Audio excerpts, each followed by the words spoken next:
Desde el 11 de julio y a raíz del estallido social, hemos documentado la detención de 1.020 personas. De ellas, 31 son menores de 18 años, 10 continúan en detención. Hoy ofreceremos actualizaciones sobre sus casos y el tratamiento penal que han recibido, junto con Laritza Diversen, directora de Cubalex, Camila Rodríguez, investigadora, y Darcy Borrero, periodista. Laritza, ¿cuál es la edad de responsabilidad penal según los estándares internacionales y dentro de Cuba? Bueno, empezamos diciendo que según la Convención de los Derechos del Niño, que es un tratado internacional de derechos humanos, son menores de edad todas las personas que no hayan cumplido los 18 años. Pero en la legislación cubana, Cuba es parte de esta convención, ha hecho una declaración a este tratado internacional diciendo que la edad para adquirir responsabilidad penal en Cuba es a los 16. Eso no significa que los menores entre 16 y 18 años no sigan siendo menores. O sea, no es que se conviertan a los 16 en adultos y no hay que tener en cuenta la protección que a nivel internacional tiene este grupo poblacional que son los menores de edad. Entonces, para responder a tu pregunta, en Cuba la responsabilidad penal se adquiere a los 16 años, pero la mayoría de edad se adquiere a los 18, que según la Convención de los Derechos del Niño también los menores de esa edad seguirían siendo menores. Por ejemplo, cuando yo digo la mayoría de edad, por ejemplo, hasta los 18 años tú no te puedes casar sin autorización de tus padres, ¿no? O no puedes presentarte a hacer determinados contratos civiles. O sea, no quiere decir que a los 16 años ya tú seas mayor de edad ya porque tengas responsabilidad penal. Y quiero que la gente entienda la diferencia entre qué es un menor de edad y cuál es la edad para ser responsable a los 16. A los 16 sí te pueden juzgar por un tribunal, lo que no pasa con los menores de 16 años, que son sometidos a un tratamiento totalmente diferente. Entonces, ¿de qué manera Cuba ha violado los estándares internacionales del debido proceso específicamente con menores de edad en relación con las protestas del 11 de julio? Bueno, según las observaciones generales del Comité de los Derechos del Niño, dice que aunque la responsabilidad penal se adquiera en edades antes de los 18 años, los estados tienen que observar con los menores entre 16 y 18 los mismos estándares que observan para los que no han cumplido 16 años. Sí, me explico la diferencia ahí. Entre ellos, por ejemplo, determinadas garantías del debido proceso que sean juzgados por tribunales, jueces y todo personal funcionarios públicos que intervengan con ellos, no se intervenga la palabra, ahí se me fue la palabra, se relacionen con ellos, estén capacitados para tratar con menores, porque es un grupo poblacional con una falta de madurez emocional determinada que necesita especialistas, personas que sean expertos en tratar con ellos. Entonces, estos estándares se han violado totalmente en el caso de Cuba. Los menores de entre 16 y 18 años no han sido, por ejemplo, no se les ha dado participación a los padres en los procesos de interrogatorio, no se les ha dado la posibilidad, por ejemplo, de hacer las llamadas telefónicas, los han mantenido incomunicados y sometidos a presiones que, son importantes tener en cuenta para que no sean víctimas de tortura, malos tratos y tratos humillantes, que es una de las garantías que busca con la protección de estos menores el Comité de los Derechos del Niño, evitando su estigmatización, que es una de las consecuencias principales de los procesos penales contra los menores de edad, y sobre todo protegiendo en este caso la juventud y la infancia contra estas graves violaciones que son las torturas, las desapariciones forzadas y todo lo que hemos visto que han cometido con los manifestantes del 11 de julio. La crisis epidemiológica se ha utilizado para justificar esta incomunicación. Esto sigue siendo una violación, ¿no? Para mí, y lo digo desde el punto de vista muy personal, sí, empezando porque el Estado no ha declarado públicamente un estado de emergencia que justifique restricciones de derechos humanos, aun cuando la situación epidemiológica sí lo amerita, y en ese caso sí son necesarias restricciones de la movilidad para proteger la salud colectiva. Pero en este caso eso no impide que las personas que están privadas de libertad, por ejemplo, puedan comunicarse con mucha más frecuencia por teléfono con su familia como lo hacían antes que empezara toda la situación epidemiológica. En ese sentido, la incomunicación ha sido una de las características de todos estos procesos penales que han seguido contra los manifestantes del 11 de julio, especialmente con los menores, ¿no? Entonces, sí es una violación en el sentido de que, primero, no se ha declarado públicamente para justificar restricciones, y segunda, que aún cuando están protegiendo la salud de estas personas, no impide que mantengan comunicación telefónica con la familia. En ese caso, el Estado debería proveer todo el sistema para que estas personas mantengan fluida esa comunicación, especialmente los menores de edad, porque los menores necesitan de su familia, no están acostumbrados a estar fuera del hogar, siempre han estado bajo la protección de los padres, y es necesario que en estos casos, para evitar trauma psicológico, como te dije antes, estigmatización, que estos menores que están privados de la libertad mantengan esa comunicación constante y fluida con sus familiares. ¿Has acompañado el diseño de la estrategia legal de algunos de estos menores? ¿Cuáles son las particularidades que has observado? Bueno, por lo menos visto los casos de 2 menores con los que hemos tenido contacto en todo este proceso que ya ahorita cumple 2 meses. Uno, el menor de 14 años, Christopher, que fue sometido a un proceso diferente porque él es menor de 16 años.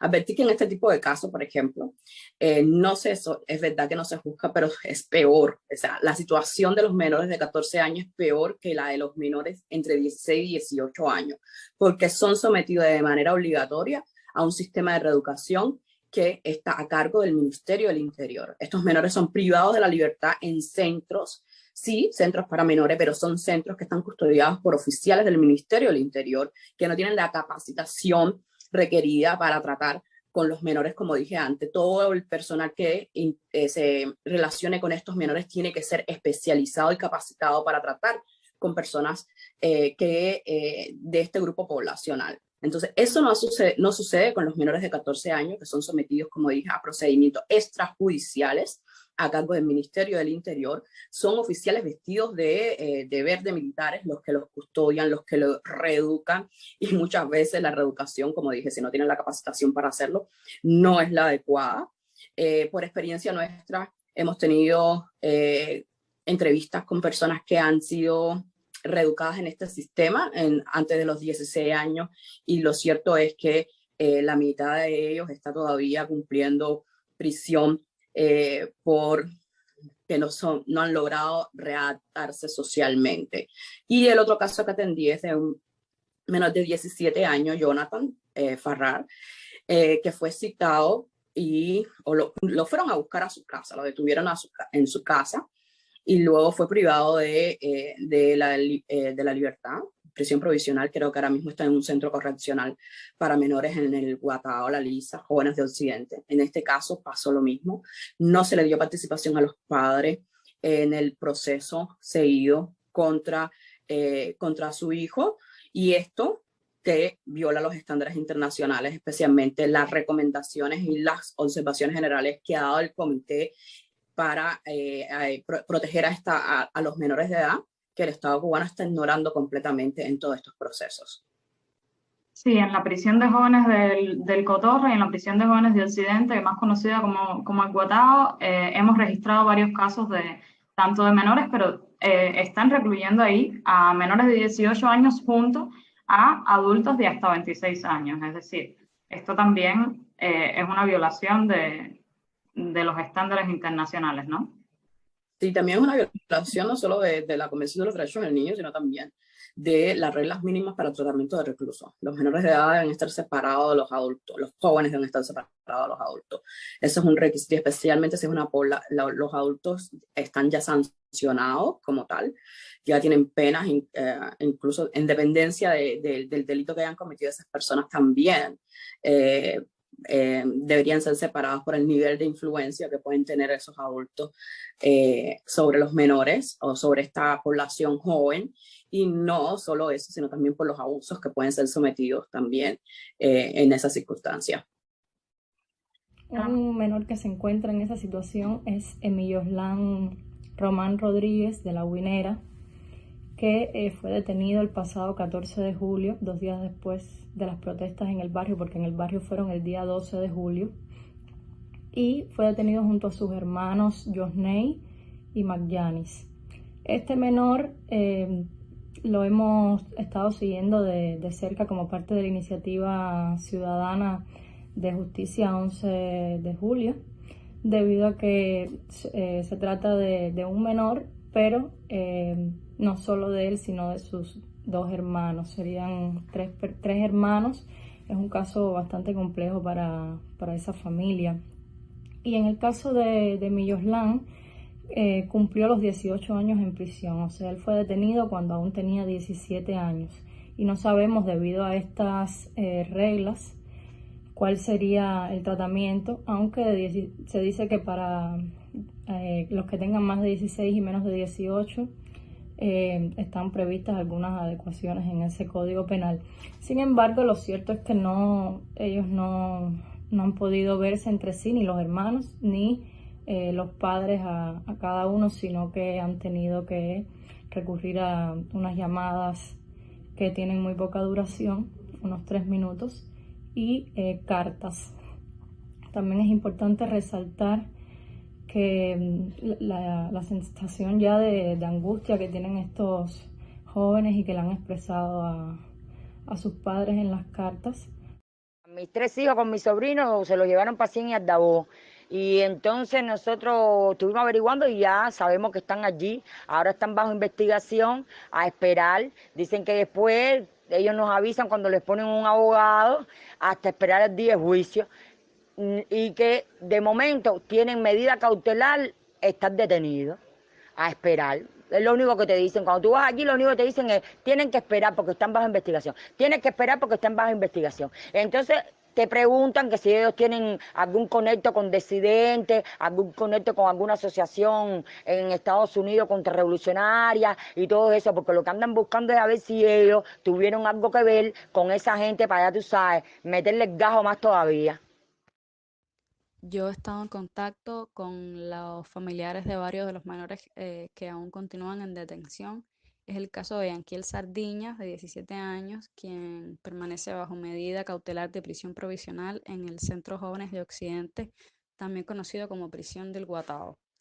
Según han contado sus familiares, la prueba más contundente que había sido hallada para encausar a Yanquiel era una piedra con las huellas dactilares del menor. En realidad no tenemos muchas actualizaciones de este caso. La familia más bien se ha mostrado temerosa a la hora de compartir información. Tal vez por esto es que el caso de Yanquiel ha sido el menos mediático, el menos visibilizado en los medios de prensa, en las comunicaciones sobre los menores de manera general. Sin embargo, sí tenemos actualización constante con los familiares de Jonathan. Justamente la información más actualizada la tenemos desde esta mañana, en que su mamá, Bárbara, fue allí al centro donde Jonathan permanece detenido, y pudo establecer comunicación con el educador del centro, quien nuevamente le ha negado la posibilidad de dejar los medicamentos de Jonathan. Son los medicamentos el enalapril que él debe tomar diariamente a causa de su hipertensión arterial. Allí mismo se le comunicó a Bárbara la negativa del cambio de medida cautelar, razón por la cual obviamente la familia está muy, muy preocupada por el estado de salud. Desde el día 13 de agosto Jonathan no tiene acceso a su medicación. El 11 de julio es el cumpleaños de mi hijo. Y estábamos festejando, estábamos compartiendo su cumpleaños. Y mi esposo decide ir a buscarle bebida para que él no saliera. De momento empezó una masividad enorme a bajar. Y yo desesperada le digo que voy a salir a buscar a su padrastro. Él me dice que no, que él era el que iba a salir a buscarlo, que me quedara con su novia, que está embarazada. Él bajó de aquí a Tamarindo, 3 cuadras de su casa. Encontró a su padrastro, viró. Seguimos compartiendo, seguimos celebrando su cumpleaños y no sucedió más nada hasta el 13 de agosto, que vinieron 2 oficiales del DDI. Le pregunté que para dónde lo dirigían. Le dijeron que iba para la unidad de Acosta. Que tranquila, que era una entrevista que dentro de 20 minutos viraba. El instructor Jorge Luis, ayer en la unidad de Acosta me enseña un video en el cual sale mi hijo tirando una simple piedra. Primero se ve la masividad de piedra que viene de los policías hacia los 4 infelices, porque no había ni 30 personas allá abajo. Mi hijo se ve claramente en el video, se agacha, coge una piedra, la tira y dobló. Ellos no están mirando de que eran 400 piedras los que le venía para arriba a ellos. Ellos no están mirando de que al final les parecía esto una película del oeste, de la cantidad de tiros. Incluso tengo vecinos que fueron ultimados a balazo, que le dieron dos tiros a uno. Sí, ellos no estaban mirando de que ellos soltaron a sus perros para que le cayeran atrás a la población. Ellos lo único que están mirando que sí, tiraron piedra. Yo me llamo Yudinela Caridad Castro Pérez. Mi hijo se llama Roblán Jesús Castillo Castro. Él está preso desde el día 16 de julio. Lo cogieron saliendo de casa unos amigos. Fue llevado a la unidad de Aguilera, donde ahí lo maltrataron. Nuevamente de ahí como más o menos a las 4 y pico, casi 5 de la mañana, lo trasladaron para Cien y Aldabó, donde estuvo 1 mes y 3 días. Nunca recibió atención médica. Con mi hijo me comuniqué la última vez, fue ayer. El abogado le puso un cambio de medida y fue denegado. Ahora se encuentra preso en la prisión de menores de Guatao. A mí no me dejan verlo a él. Es solo llevar los alimentos de él y dejarlo ahí, de ahí se lo hacen llegar. Está ahí por alteración al orden público y atentado, porque también estaba por daño, pero bueno, le quitaron el delito de daño. Me comentó que fueron a verlo de Cien y Aldabó para decirle que ya más o menos dentro de 15 días le celebran su juicio. Él ahí no puede hablar lo necesario conmigo porque solo le dan de 2 a 3 minutos para hablar conmigo. Me pregunta por su hijo porque a pesar de que él es menor de edad, que tiene 17 añitos, él tiene un bebé que lo estoy criando yo que tiene 1 año y 4 meses. Y ahí me dice que me cuide mucho, que me quiere, que cuide mucho al niño. Y ahí y al momento le dicen de que ya que tiene que colgar. Yo sí le pregunto, papi, ¿cómo tú estás? Y me dice, mamá, bien, ya ver loco por salir de aquí ya. Él está activo en la escuela, él está en la academia de deporte. Desde que tiene 5 años, él practica su deporte de lucha libre, es campeón provincial primer lugar por 10 de octubre, tiene varias medallas de oro. Y todavía él estudia, a no ser que por lo que él haya hecho, o sea, por lo que él hizo, cuando salga no le den derecho a escuela tampoco. Vamos a ver, porque tú sabes cómo es todo aquí. A la mayoría de los menores de edad hemos visto que, como en el caso de Jonathan, los han ido a buscar a su casa con la excusa de una entrevista y luego los han dejado detenidos. ¿Cómo deben ser formalmente las citaciones y qué formas tienen las personas de protegerse y si hay alguna particularidad para el caso de los menores de edad? También para protegerse en estos interrogatorios.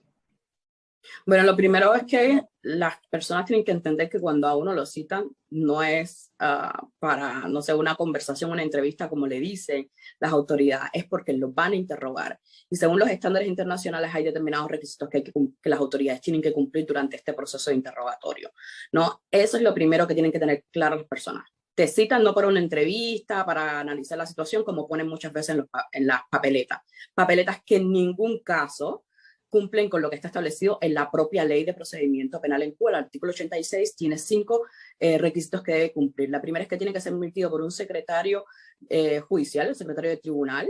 Tiene que decir el objeto preciso. Una entrevista no es un objeto preciso. Tú me vas a citar porque supuestamente hay una relación o una participación, una sospecha de que tú estás participando en un delito o que tú lo vistes, cómo se cometió ese hecho y tienes que ir a declarar como testigo. O sea, hay 2 situaciones, o eres acusado, sospechoso, o eres testigo. Y en cualquiera de los casos tienes que ir ante la autoridad a aclarar o a esclarecer esos hechos. Por eso se cita una persona.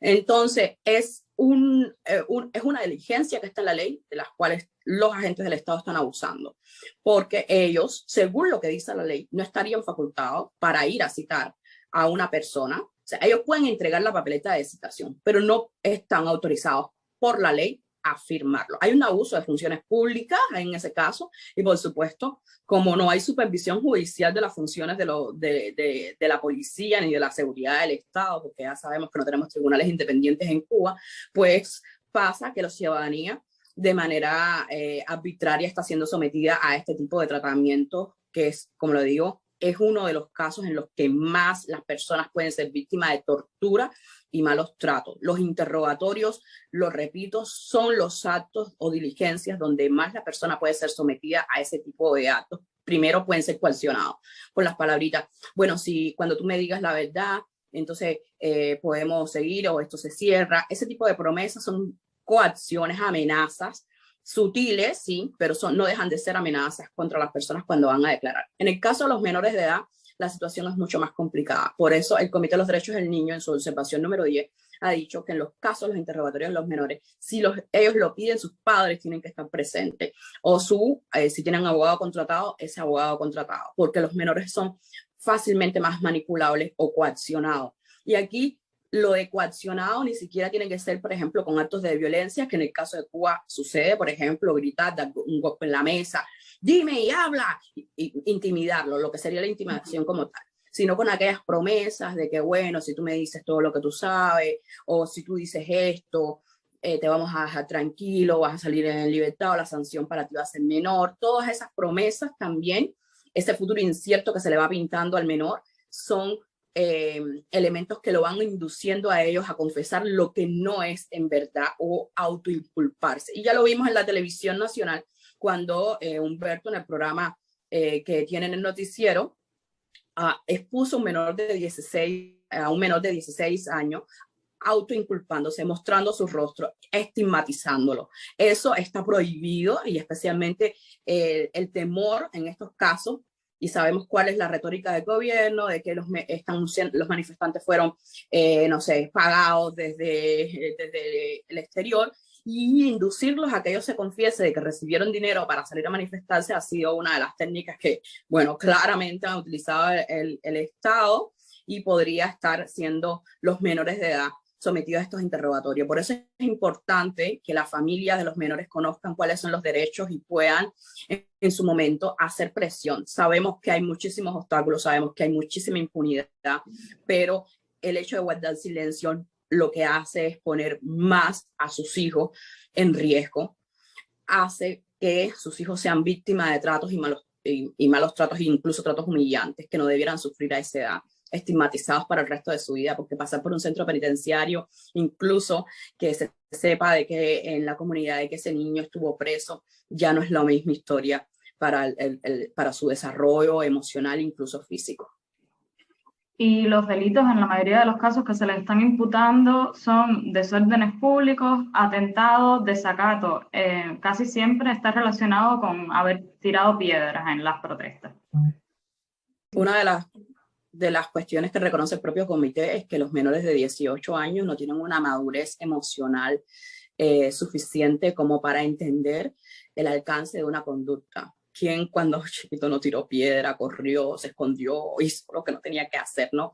Entonces, esto es uno de los elementos que se tiene que tener en cuenta, que aunque el menor, por ejemplo, pueda tener cara de sospechoso, no puede ser determinante para decir que hay que iniciar un proceso judicial contra ellos. Y esto es una de las insistencias, y por eso se dice que los menores de 18 años tienen que tener la misma protección que tienen los que son menores de 16 años en la legislación cuando entran en conflicto con la ley penal, ¿no? Y sobre todo el delito de desacato, ¿no? Ahí están desde pequeños insistiéndole en que se inhiban de expresar lo que sienten y lo que piensan, ¿no? Y vemos que le están amenazando con la pena, o sea, con privación de libertad por haber gritado libertad o por haber gritado lo que ellos sienten o lo que quieren decir. Incluso están violando la convención, porque uno de los artículos muy específicos de la Convención de los Derechos del Niño es que el Estado tiene que respetar la libertad de expresión de los menores de edad. Y en este caso no quiere decir que los menores de 16 no sigan disfrutando de los mayores de 16, entre 16 y 18 no sigan disfrutando de esos derechos que la Convención Internacional reconoce, y hemos visto que en los medios oficiales el Estado ha afirmado categóricamente de que, que ningún menor en Cuba ha sido procesado judicialmente, sino a los 16. Los menores entre 16 y 18 siguen siendo menores y también merecen un tratamiento especial igual que los que reciben los menores de 16, que como les dije, están en peor situación porque ni siquiera pueden contratar un abogado de aquellos hechos que le imputa el Ministerio del Interior y que quiere reeducarlo. No tienen ningún tipo de asistencia letrada, por ejemplo, cuando las autoridades lo están interrogando, como digamos el departamento o la dirección de menores de la Policía Nacional Revolucionaria. Por eso insisto en que la situación de los menores de 14 años, como el caso de Christopher, es mucho peor que los de menores de 16, porque los menores de 16, una vez que tienen responsabilidad de pena, pueden contratar a un abogado y ser asistidos. Pero los casos de los menores de 16 no tienen ese derecho, ni siquiera la presunción de inocencia estaría ahí, sino que un órgano administrativo de carácter militar es el que los viene a reeducar, y durante el tiempo que ellos están siendo reeducados, sus padres no pueden interferir en esa reeducación que le imponen coactivamente a estos niños. Además, es mentira que no haya habido ningún menor de edad procesado, porque de hecho Gabriela Sequeira y Catherine Martín, de 17 años, fueron sentenciadas a privación de libertad, cumplieron al menos unos días de esa pena en la prisión de mujeres de Occidente, conocida también como el Guatao, junto a mujeres adultas, y en la apelación les cambiaron la medida a trabajo correccional sin internamiento, es decir, que es mentira lo que han dicho. Pero además tenemos a estos menores que llevan casi 2 meses en prisión sin ser sometidos a juicio. ¿Cuánto tiempo pueden demorar estos juicios? ¿Qué recursos pueden presentar los familiares en estos casos? ¿Y qué podemos hacer nosotros como sociedad para protegerlos? Bueno, el tiempo que puede durar un proceso en investigación antes de que lo presenten ante el tribunal es indeterminado en la ley de procedimiento penal. En un principio dice que son 60 días naturales, que serían 2 meses. Luego, si las autoridades no han terminado la investigación, entonces pueden pedir una prórroga por 6 meses. Y aún en esos 6 meses, si no han terminado, la Fiscalía le puede autorizar otra prórroga, y la ley en ese caso no dice por qué tiempo tiene que estar la persona, el caso en investigación. O sea, se pueden demorar 1 año y medio. He conocido personas que han estado 2 años en prisión provisional sin juicio. Esto evidentemente atenta contra el principio de presunción de inocencia, porque la persona, aún sin ser juzgada, está guardando prisión sin haber sido condenado, ¿no? Y es muy difícil que una vez que llega el tribunal, los tribunales revolucionarios no son injustos, reconozca de que esta persona estuvo, no sé, 6 meses o 1 año privado de la libertad sin haber cometido ningún tipo de delito. Lo más probable es que esa persona sea juzgada y sentenciada aun cuando sea inocente. ¿Sí? Porque durante 6 meses, si no se han realizado las investigaciones, porque las autoridades no tienen los elementos de prueba suficientes para mantener a una persona privada de libertad. Esa persona podría esperar durante el desarrollo de la investigación en su casa, a menos que el delito haya causado, como te estoy diciendo, una conmoción social. Pero en este caso, los manifestantes no cometieron delito, y ya lo estamos haciendo que esto es una aplicación selectiva de la ley, y por tanto se estaría siendo injustos con ellos. Entonces, ¿cuánto puede demorar el proceso penal contra ellos? Esto puede ser incierto, puede demorar 2 meses, pero también puede demorar 1 año, 1 año y medio, incluso más, si las autoridades no sienten la presión de los familiares. Esa es la primera pregunta que me hiciste. La segunda, ¿qué pueden hacer los familiares? Bueno, hay muy pocos recursos que son, yo diría que ningún recurso dentro del sistema legal cubano es eficiente para lograr, por ejemplo, la denuncia y que las autoridades respeten o protejan los derechos de las personas que están privadas de libertad, especialmente los menores de edad. No hay recursos, ni siquiera la habeas corpus. Pero ¿qué pasa? Que aún con estos recursos ineficientes se puede la familia seguir haciendo presión y documentando para hacer la denuncia internacional. Hay procedimientos en Naciones Unidas que están destinados a proteger a los menores. Están los procedimientos especiales ante el Consejo de Derechos Humanos. La familia debería interactuar con las autoridades exigirle respuesta por escrito de todas estas violaciones de derechos humanos. ¿Cómo es que reacciona el tribunal, por ejemplo, ante una habeas corpus? La respuesta que le da la mayoría de las veces lo deniega, pero tiene que explicar y argumentar, porque incluso el artículo 61 de la Constitución dice que las autoridades tienen que dar una respuesta fundamental a las personas cuando presenten una queja de petición.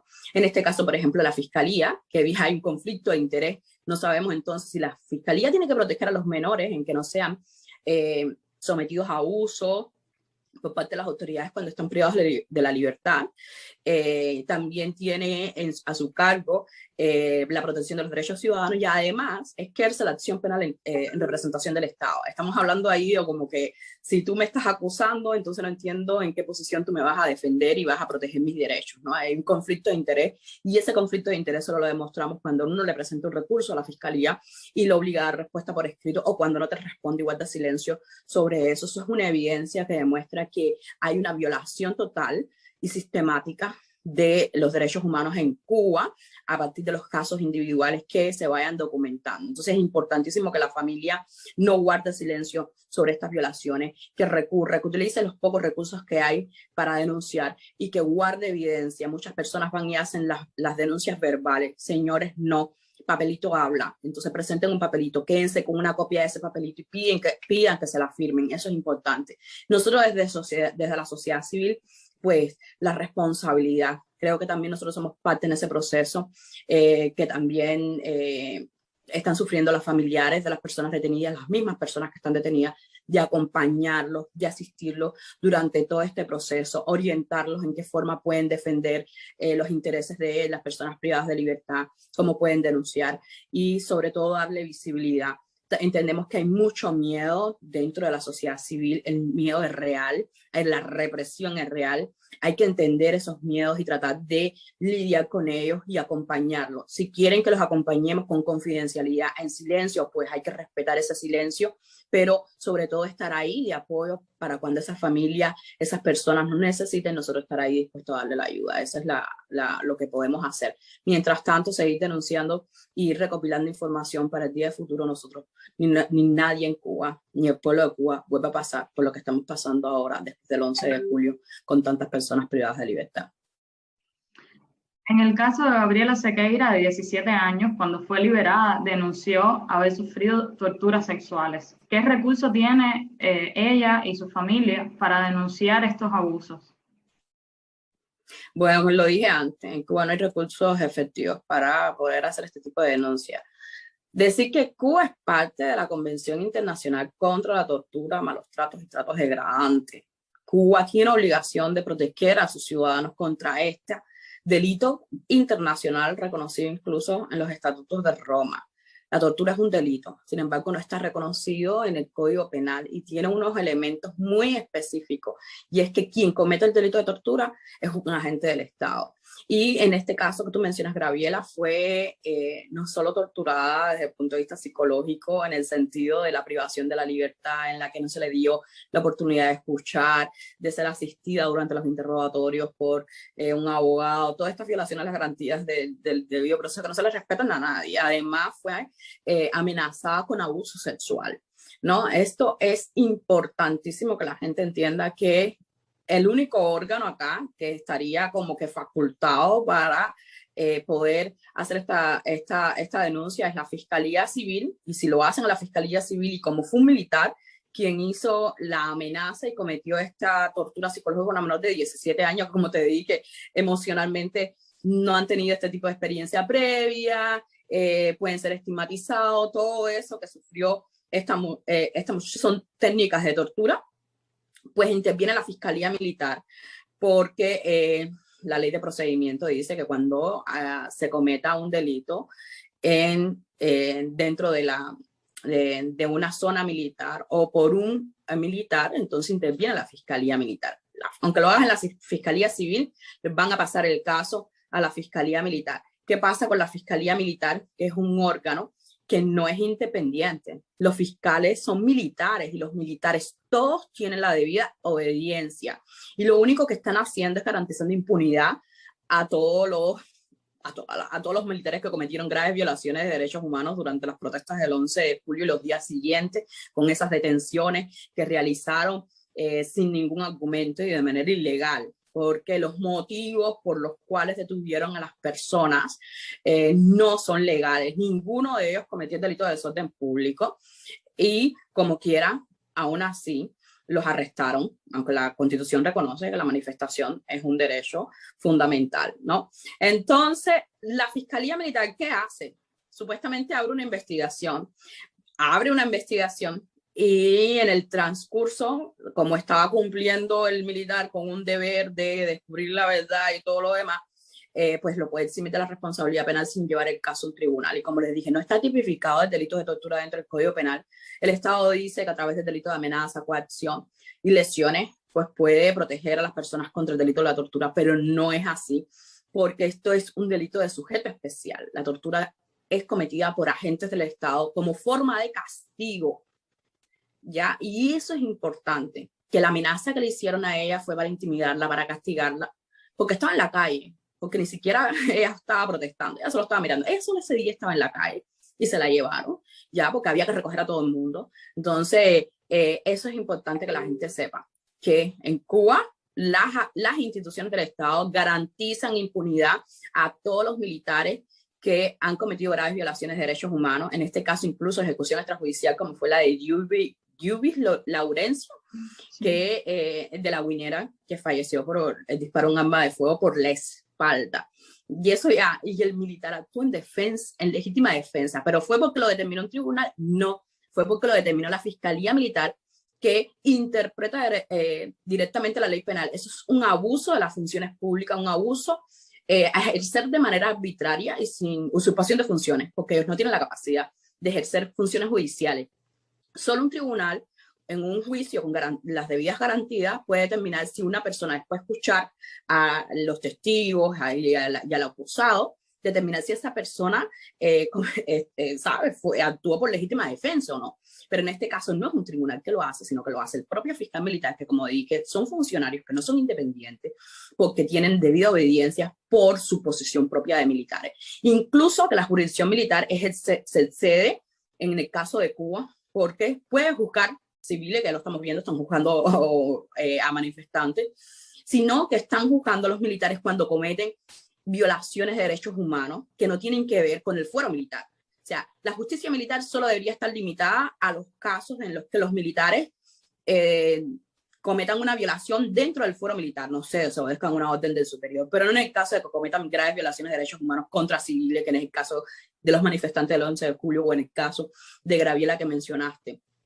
Y aquí estamos viendo de que están juzgando a estos militares que cometen graves violaciones de derechos humanos contra la población civil para inculparlos y garantizar de esa forma de que estas personas sigan cometiendo esas graves violaciones para lograr que la sociedad, que los ciudadanos se sometan de manera coactiva a través del miedo, a través de la represión, a lo que establece el grupo político en el poder. Bueno, es importante entonces que, a pesar de el nuevo decreto ley 35, que ha también influido en que muchos familiares guarden silencio, eso creo que tú también lo has experimentado en tu trabajo como abogada, que se siga denunciando públicamente, porque obviamente de los pocos recursos que tenemos, además de presentar formalmente estas quejas en la Fiscalía, que es también importante porque ha sido el argumento que ha utilizado, por ejemplo, los medios oficiales para decir que los procesos se han llevado con total respeto del debido proceso y que no ha habido quejas, es precisamente que las personas, los familiares o las personas detenidas no han presentado quejas ante la Fiscalía, ante los tribunales, y eso lo han utilizado como justificación para decir que los procesos han tenido total normalidad. Pues es importante que sigamos denunciando y seguiremos en este espacio informando de cómo avanzan los procesos penales, de qué violaciones se están cometiendo contra la ciudadanía desde las manifestaciones del 11 de julio.